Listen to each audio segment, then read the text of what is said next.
काल दिनांक 3 ऑगस्ट 2025 रोजी सकाळी 7 वाजे दरम्यान फिर्यादी गौरव निकम हे ठाण्यावरून नाशिकला तपोवन गाडीनं जात होते.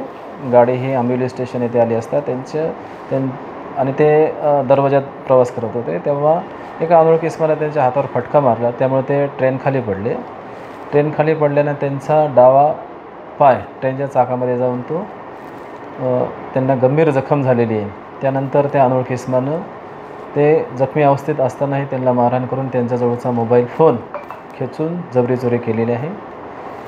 अशा प्रकारचा गुन्हा नोंद करून आम्ही या गुन्ह्यामध्ये एक विधी संघर्ष बालकाला ताब्यात घेतलेला आहे. पुढील चौकशी चालू आहे. सर, किती गुन्हे आहे या विधी संघर्ष बालकावर? या विधी संघर्ष बालकावर कल्याण रेल्वे पोलीस ठाणे ऑलरेडी 4 गुन्हे दाखल आहेत आणि मुंब्र्याला 1 दाखल आहे. सर, याच प्रकरणात कोर्टाला काय आपण विनंती वगैरे करणार की मेजर असल्याचे हे करून?